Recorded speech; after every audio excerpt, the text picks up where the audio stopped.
Immortal Empires has just launched, and now you, the player, have the daunting choice of deciding which of the 80 plus legendary lords you want to play for your next campaign. Or maybe this isn't your first run around, it's your 5th or 10th, who knows.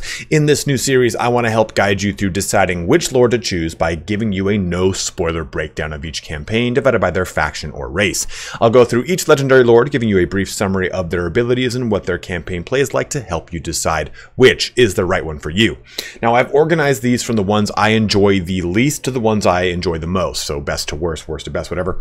And this is by no means a concrete fact. You might love one of them more than I do. I'm just grading them more off of my preference, so don't feel like choosing the first lord on this list is going to be a letdown or anything like that. In this video today, we'll be covering the Dark Elves, and you can quickly navigate to any character that interests you the most by using the chapters in both the timeline and the description. As always, guys, if you end up enjoying the content, please don't forget to like, comment, or subscribe. Help me defeat the greatest boss of all time, the YouTube algorithm. Let's get started here on the Dark Elf campaigns. First on our list is Lokhir Fellheart, and this might be a disappointment for some people as he just got a brand new start position in the Immortal Empires campaign. But let me just kind of say this up front. All of the Dark Elf campaigns are very, very strong. They're very fun. I just think Lokhir suffers from the fact that he doesn't have a ton of interesting mechanics built into his campaign, and he actually has a pretty difficult start over here in Cathay. So let's take a look at him really quick and kind of break this down. For his actual faction effect, he's going to be giving a bonus to income from slaves. He gets Black Arcs at major ports, and he'll also have a special right that will help improve Black Arc Corsairs and Charybdis. This also extends into his trait, Kraken Lord, which will grant fear, and reduce upkeep, and help with attrition of High Seas, Reef, and Storm. Also, he gets Merciless Slaver. He's great in combat as he is with Dreaded Duelist. And he gives a skill line that is going to help him benefit mainly his Black Arc Corsairs. That's a big thing here, giving them Vanguard and Stock, increasing their weapon damage as well as their ranged weapon strength for all of their ranged Black Arc units. You can really see how this will take off when he jumps into the Linebreaker. That's going to further increase his Black Arc Corsairs. You can even increase this moreover with technology. So again, Black Arc Corsairs are the way to go with your Lokhir Fellheart. And with your special Black Arc, the Blessed Dread, you get the Helm of the Blessed Dread, which is just a great way to kind of move across the map. And you're going to be getting nice, high-ranking Black Arc Corsairs coming out of this, plus a lot of other buildings. Now, when we look at the actual campaign here for Lokhir, he doesn't get any new things with Immortal Empires or with Warhammer 3, anything like that, just a different placement. And his placement on the map over here is quite interesting because, yeah, he can go south, and that's kind of the direction the game wants you to go, and to a southwest over into this region over here. But you have a very hard starting location. You do have Village up in this location, you have Grand Cathay right over here, and you're playing against the Vampire Coast. The nice thing is that you are Dark Elves, and Dark Elves, by and large, have a great auto-resolve. So you can push through a lot of chaff to get to the meat and potatoes of this campaign.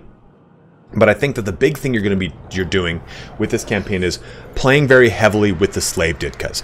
All of these Dark Elf campaigns are going to rely on these slave Ditkas. Look at this, 50 growth and minus 10% construction cost to all buildings. You're just going to be cycling this non-stop.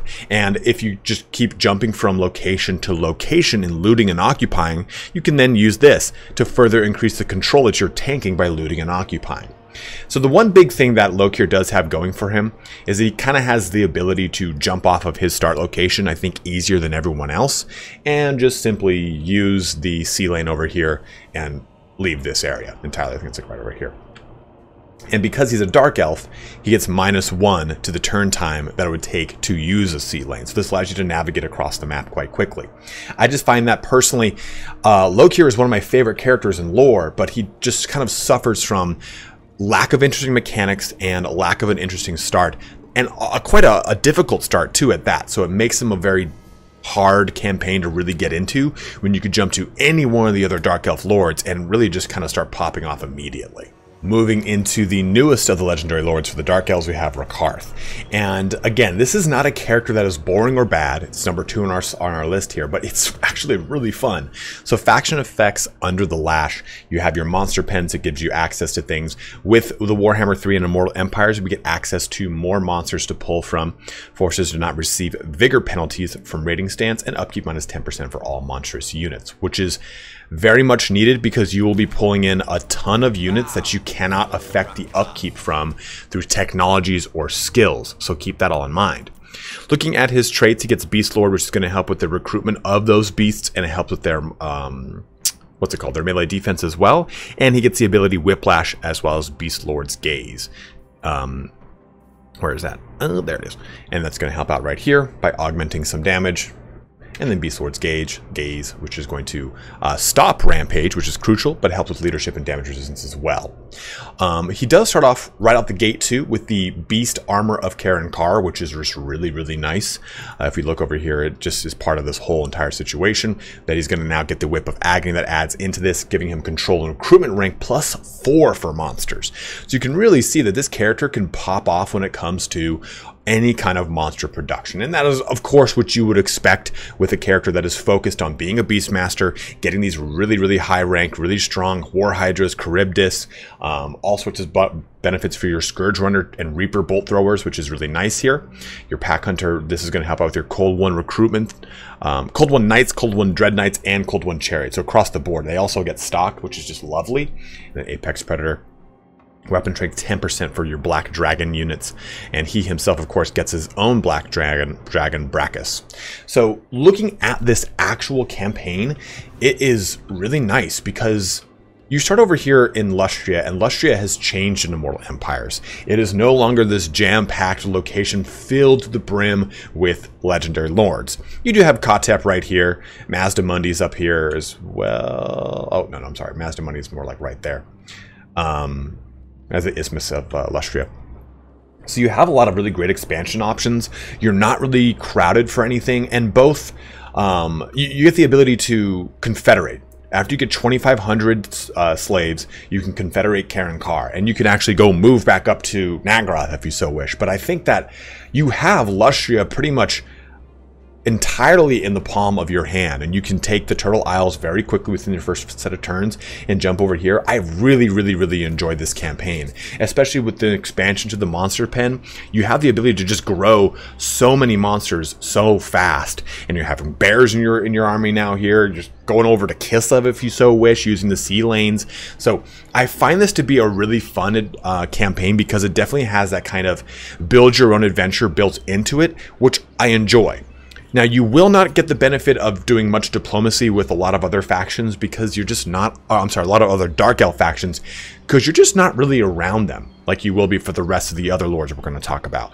And they don't really like you too much either. So you're going to be spending the majority of your time solo as Rakarth, which is still just fine. I think it fits the overall scope of his campaign, which is being a sojourner across the world and finding all these locations. So I think that he benefits from all these fun things, and it makes for a very, very, very enjoyable campaign. Another character that got a little bit of treatment with the Warhammer 3 Immortal Empires launch was Morathi. And Morathi is a very interesting campaign because she's one of the base lords alongside Malekith. And the base Dark Elf characters kind of suffer from lack of interesting mechanics.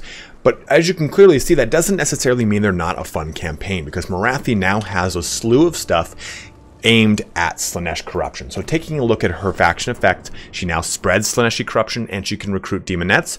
Hero action cost is reduced, construction cost is reduced for sorcery buildings, and again, that's Slaaneshi Corruption. Now looking at her actual character skills, she has a very nice custom spell kit, which we'll take a look at in just a little bit. But her traits, Dark Manipulator, cooldown -5 for Sacrifice to Hakarti, which is the one that's focused on sorceress production. Slave cost -50% for that same sacrifice, that same rite. And then lords in the character's region have a chance to gain 2 loyalty, which is kind of an antiquated mechanic, to be totally honest. I kind of think loyalty is a little boring and not very interesting. But looking at her skills, you can see they're quite wild. She has a combination of dark and death, and she gets Power of Darkness, Doom and Darkness, Soul Blight, Melkoth Misfying Miasma, the Great Pit of Shades and Soul Stealer abilities, as well as the lore attributes of Lore of Dark. I forgot. She also has Lore of Shadows here. I'm stupid. Smoke and Mirrors versus Lore of Shadows right there. And then Life Leeching from Lore of Death. Also, she gets Greater Arcane Conduit, which is going to give her some spell mastery. And as far as her little top line here, she gets Hakardi's Blessing, which will progress all the way into these abilities for the first Sorceress, which is going to give her hero capacity and recruitment rank for sorceresses, as well as Blessed by Evil. Look at that. All those reductions to Winds of Magic cost for her spells, as well as a cooldown reduction of 20%. So she's going to be just firing spells off. Then you get to choose between Insidious, which are a number of campaign buffs across the map. Well, these are actually more of a support, more support role and less of an actual direct combatant or things like that. Control, Slaanesh Corruption here. Melee defense and melee attack for lords and heroes, as well as Shades, Dark Riders, Doomfire, Warlocks, and Scourge Runner Chariots. And Tenacious is going to give her bonuses on income from post-battle and casualties captured. Rituals is going to help out with the Lord's army across the board. Ward save, casualty punishment, unit experience. Then Grotesque Sacrifice is going to help out with diplomatic relations, magic item drop, Slaanesh Corruption, and Absolute Devotion. This one's lovely. Upkeep minus 30%, and then attrition minus 50%. Casualties suffered from all attrition.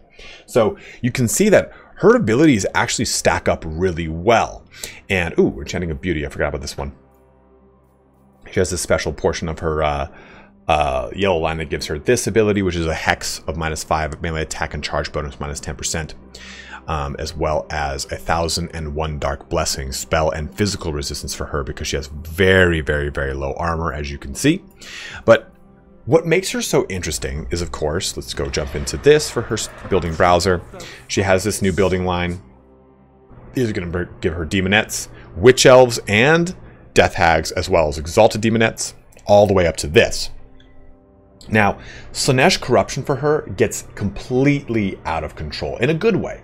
Because Slaanesh Corruption is going to give her so many benefits to her income, to her slave production, all of these things. So let's go ahead and take a look at that. Oh, it was right there on that screen. But right now it's just income from slaves, 10%. But at 100 Slaanesh Corruption, you're going to get 5 control, 250 faction slave capacity, 10 slaves per turn, and 15% income from slaves, as well as all other corruption types -5. It's so strong because you're just basically getting a ton of money from your slaves, and slaves are such a crucial focus now for Dark Elves because, like I said, you're going to be focusing on slave drive and focusing on fights to the death. But on top of that, if you actually take over a location, you get commandments now that are going to give you benefits to your growth and all these things that you can just make so much more money off of your slaves. So she has the ability here to be in this location of the southern portion of Nagaroth that is not really contested. You do have, like I've said before, Mazdamundi right here, but he doesn't really slow you down. Tarox is like right around there somewhere, I don't know. And he again doesn't slow you down because you can actually get Beastman diplomacy with him, and you could temporarily ally with him. So the Bleak Coast, the Ashen Coast, the Straits of Fear here, all this is just easy pickings for Morathi, and she gets so strong so fast and ramps up really well into all of it. And you can ally with Nakari like right out the gate. Maybe we can just do a trade deal. Well, yeah, in a couple turns I'll be able to do it. So Nakari is someone that you already start with a non-aggression pact with. So you just have so many ways to take advantage of these new mechanics with her, or at least ways to expand out from here, that Morathi gets very strong very quick. Next on our list here is Hellebron. And Hellebron is a very interesting campaign because she's been changed a bit just because of the fact that she now has Valkia very close to her, as well as Be'lakor and even Sigvald. So taking a look at her faction effects, she gets Cauldron of the Blood Queen, Sacrifice to Drakira, improves Death Hags and Witch Elves, plus bonuses for all armies versus High Elves. Casualties captured post-battle plus 25%, which is crucial. Hero capacity 2 for Death Hags, slave cost minus 33% for Sacrifice to Cain, and income from slaves 5%. Now, looking at her character skills, We get Gaze of Cain, which is a really great ability here, augments things, but it also gives a rampage. So basically you get a huge bonus to your damage, but you have a rampage to suffer through. Greatest Sprite of Cain is going to upkeep production for Witch Elves, Sisters of Slaughter, and Harganeth Executioners. Those latter two being very, very strong units, as well as giving you weapon strength bonuses for those corresponding units as well. And into the skills section, you're going to be getting a lot of benefits here for Witch Elves, Harganeth Executioners, missile resistance and physical resistance as a whole, Favor of Cain, further increasing the, this is going to give you 2 more Gaze of Cain uses, and it reduces the cooldown on it. Daughters of Despair, helping out with that melee defense and bonus versus infantry of the aforementioned units that she already gives benefits to. Rapturous Murder. This is going to help out with loyalty and income from slaves again by now a total of 10%, and casualties captured post-battle plus an additional 35 on top of her 25. And if you add this into this, that is an 85% bonus to post-battle captured casualties, and that's huge because you need a lot of those for her playthrough.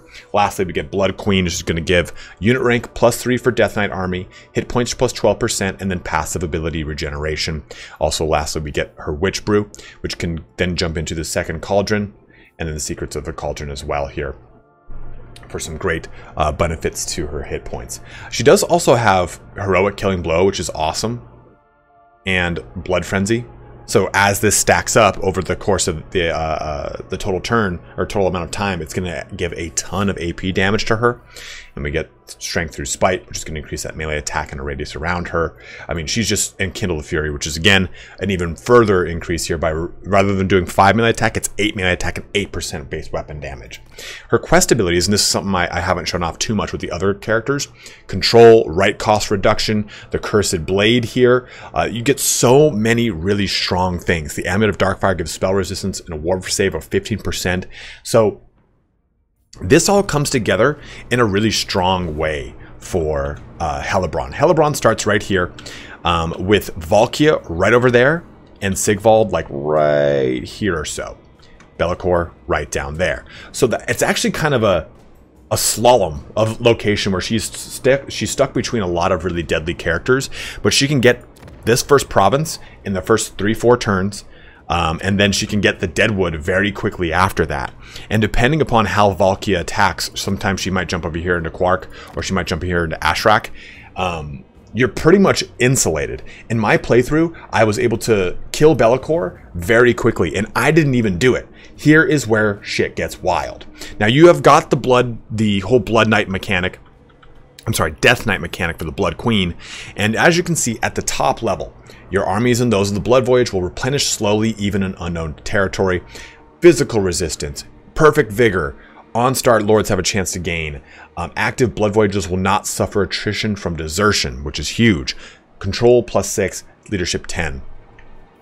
With the amount of slaves that you can get in these playthroughs now, especially with if you stack that 85% basically total cumulative thing on her, you'll just be able to non-stop trip off Death Knight, and you'll basically be using this new war coordination thing to select and pick and choose who to attack. And you have a very girthy army going out every time you get a full stack Death Knight army on parade, and it is just strong as hell. That army destroyed Be'lakor for me. Be'lakor landed on my shores, I killed Be'lakor, and then the Death Knight army went and smashed out Albion.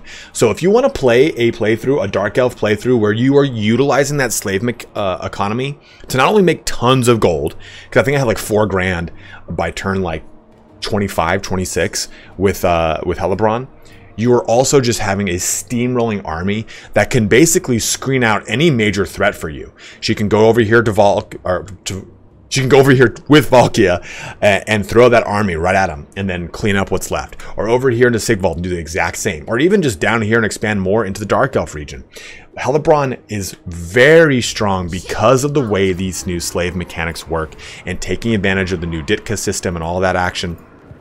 It's so strong. It's so strong. And then further over, kind of layering in stuff like the Hellebron's Palace, the Fiery Pits of Sacrifice, and getting into stuff like this, the slave market, which is going to increase your slave capacity. It's just, you can really get disgusting with Hellebron if you focus on getting a lot of slaves and focusing on getting those Death Knights. So if that's the kind of campaign you want, where you're capitalizing on the slave market, as well as expanding out as fast as you can to the kind of whole northern coast here, across the Sea of Chill, Shard Coast, Northern Sea of Chaos, then this is definitely going to be the campaign for you. Trust me. The Lord of the Black Tower himself brings in the top 2 playthroughs for the Dark Elves, and Malekith is strong in a different way than Malus Darkblade, who's going to be obviously the next one, right? But let's talk about his ability to just completely steamroll the economy. Looking at the Witch King of Nagaroth, we get allegiance points gained for Dark Elves, diplomatic relation with Dark Elves, loyalty, upkeep reduction for your best units. Also, you get upkeep reduction for the units that are going to fill your army out the most. Remember, in the beginning of the game, Dread Spears, Bleak Swords, and Dark Shards are pretty much your staple. And on top of it, they're very strong units that make for really strong auto-resolve, especially those Dark Shards. So you just already minus 25% with them.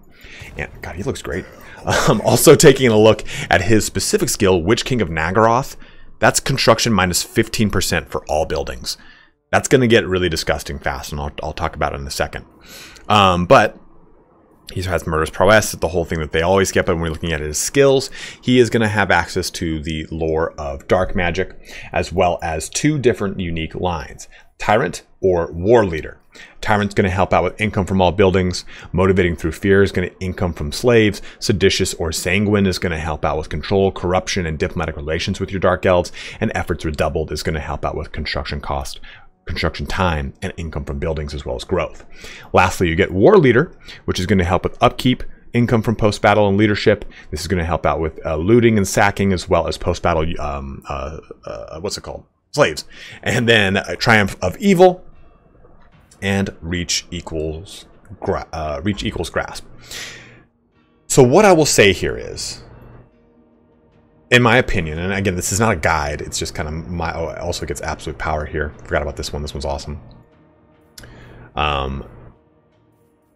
Efforts Redoubled is such a valuable skill because it's minus 15% to the construction cost for all buildings. And that stacks with this. That's minus 30% construction cost for all buildings. And now they have a new right where I don't think, yeah, we won't be able to look at it until I quickly do this while I talk. They have an ability to take advantage of a right, which will even further reduce that construction cost. And if you're furthering that construction cost, then you're just going to be able to basically make buildings for near nothing. So let's go over here and I'll show you how what that looks like. Yeah, go ahead and just do that. Loot and occupy. Like I've been saying, it's just the way to go here. So take a look at this. That's a growth of plus 25, right? This is the one. Okay, sorry, I got that confused. I thought it was the actual commandment. No, this is going to further increase your growth on top of this slave Ditka slave drive. Growth plus an additional 50 and construction costs minus 10%. And you're thinking, okay, cool. That's a pretty nice hefty benefit. Well, no, you also start at Nagaroth, which has access to Stonemason's Workshop, which further reduces your construction costs minus 25% for local buildings. So you just have the ability in the beginning of the game with Malekith to take off economically.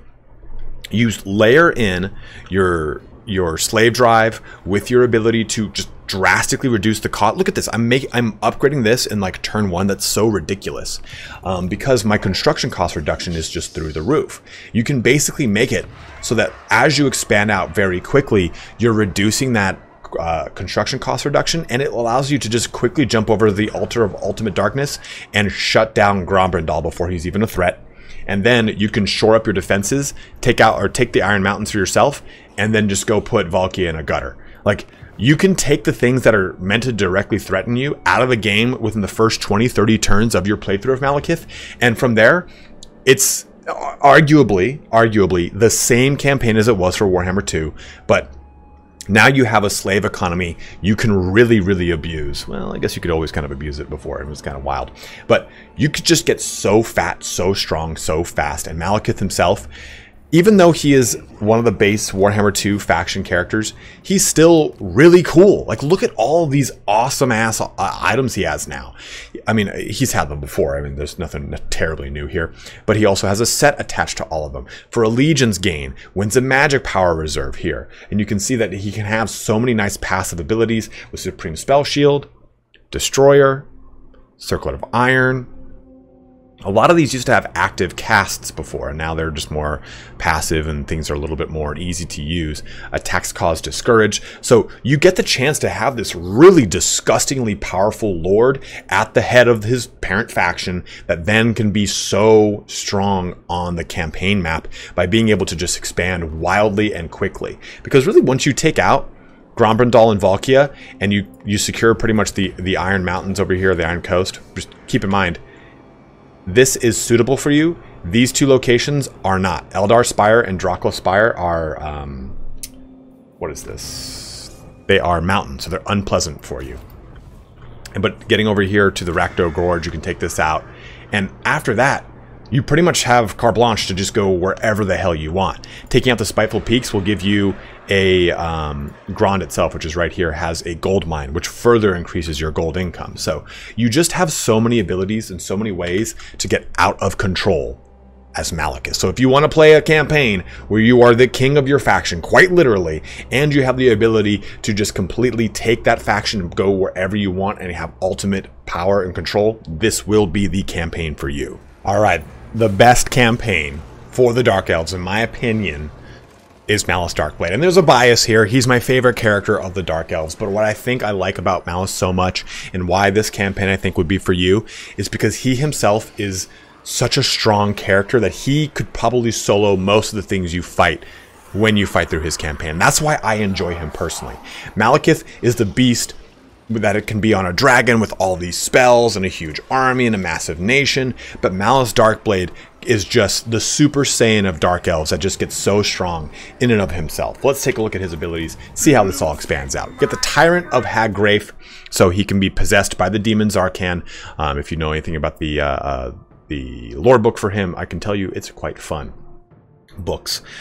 Income from iron mines, gold mines, and marble quarries plus 30%. And there's quite a few to your south in Norska, quite a few to your west and to your east that you can take advantage of. Less gold, more iron, but still it is around and you can take advantage of. Also, when you look at your skills, you have the Scion of the Dark Crag. So you get a massive upkeep and recruitment reduction for Cold One Knights, Cold One Dread Knights, and Cold One Chariots. Two of those are my favorite units in the Dark Elf faction. So again, that's kind of where my thoughts went, were the Dread Knights. I love the Dread Knights because now they don't suffer the Primal Rage ability, right? If we take a look at the Cold One Knights, Primal Instincts no longer makes them rampage. It increases their ability to attack and deal damage. So I really, really love playing with Cold One Knights now, whereas I used to hate it in Warhammer 2. Also for his abilities, Blood Price just does... he just does so much damage. And then Demon's Curse is going to reduce leadership and melee defense. I mean, it's going to get out of control as we go into skills here. Because when we get into the Waking, he's going to further help himself out with it. And Demon's Curse is also going to get these reductions to cooldown. Pain Tolerance is going to give him missile and melee defense, unless he's transformed. And then Lying in Wait is going to give him ambush success, chance of intercepting an army using Underway, Beast Path for Wolves Roots, and Attribute Stock until transformed. Also, you have alternatively the Slumber here, which is going to reduce the cooldown to Bloodstorm and Reaper of Souls. These are if you are transformed into Zarkan, and those are just like, okay, Reaper of Souls is going to heal him and do damage around him. Damage resistance for Bloodstorm causes an explosion that doesn't affect friendly units. It's just such a cool ability. Then you get Avatar of Terror, which causes terror and reduces the enemy leadership. Supernatural Tissue, which casualty replenishment rate 30% for this lord. Also ward save 10% while transformed into Zarkan. So it's lovely. Cold Heart is going to have vigor loss reduction for the units that he gives bonuses to. Campaign movement range is increased, and attrition is reduced as well, because he also reduces attrition with Scions right here, right? Immune to Chaos, Undivided Corruption, and Chaos Waste attrition. Drakau Tyrant has control and upkeep reductions here. Contempt and Hatred gets a 20% weapon strength bonus when fighting against anything and everything. So he is so damn strong. So this is going to give him 20% bonus.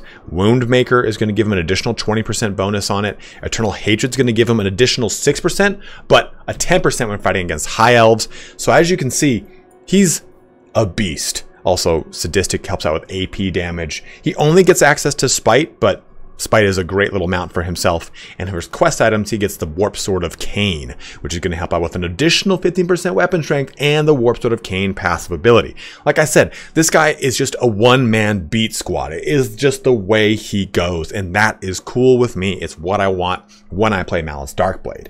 Also, he has a lot of really interesting mechanics behind the possession mechanic, helping out with Sineshi corruption, stuff like that. As you can see here, it does have some negative effects you have to kind of worry about. Also some things when you are in Zarkan mode with good corruption, I believe. But missile strength, melee attack, and this applies to the whole faction leader's army. So it's just, he can get such a strong force that is so devastating in combat. And when you take a look at where you start, you don't have a whole ton of opposition directly aimed at you. You can go this way and fight Sigvald. You can go south across the way here and fight into Be'lakor, the Demon Prince. All sorts of fun stuff is pretty much like kind of like locked around you, and you can just kind of go wherever you want. Or you can be wild and start back in Haggrafe, because you start with Haggrafe and you have the ability to sell it on turn 2. Selling it is probably the more optimal way to play the game, but if you want a bigger challenge, or you want to just say forsake where you start originally and just go as a push to Naggarond, that's a fun thing. A really cool thing in the lore is that Malekith was always worried about Malus Darkblade being one of the only people that could possibly unite the Dark Elves against him. So they've always had this very antagonistic relationship. So you can ignite that and have fun with it here. Haggrafe against Naggarond right at the start of your campaign. And that's a thing I really enjoy here, is I do have a little bit of flavor with this campaign. I can immediately start in Haggrafe if I so wish. Oh my god, he's yelling at me. The voice actor for Malus is great too, although I do love Lokhir's. So I think by and large, Malus Darkblade is a very fun and very enjoyable campaign, because you start with so many things in your favor and you can just kind of take off from there. And like I said, you're going to be a one-man beat squad. Anyone who tries to square off against you that starts around you is really going to be pressed to take you out. So I think that's what makes it so fun. Whereas before, if you're playing a lot of other factions or a lot of other armies, you might be wondering, well, my army isn't up to snuff enough to kill them. In this playthrough, you've got Malus, so that's your army, plus your army is there to just kind of accompany him, more or less. You just have a very strong character, and that's why I think I enjoy this campaign. And it's going to be the campaign for you if you want to be this tyrant of the North that just rips down and destroys everything, demon, human alike. It doesn't matter. He cares for nothing. He destroys all. So that concludes our video here for today, guys. If you have any ways of playing any of the lords that I've mentioned, and you think that maybe, hey, I discredited that lord, you should maybe talk about how Lokhir is really good at this, and that puts them at number 2 on this list. Whatever it is, let it be known in the comment section below. Share your ways that you're playing your favorite Dark Elf legendary lords and getting the most out of them, so that people can jump into them and have the most fun as well. As always, guys, thank you so much for watching here today. I think the next one we'll be doing of this video will be Bretonnia. So if you want to see any factions next, go ahead and let me know in the comment section below. And if you see one of those comments like, hey, yeah, I want to see dwarfs next too, upvote that comment, so that way I can get an idea of like which ones people want to see the most, so on and so forth. But as always, guys, thank you so much for watching here today. Have a good one and take care.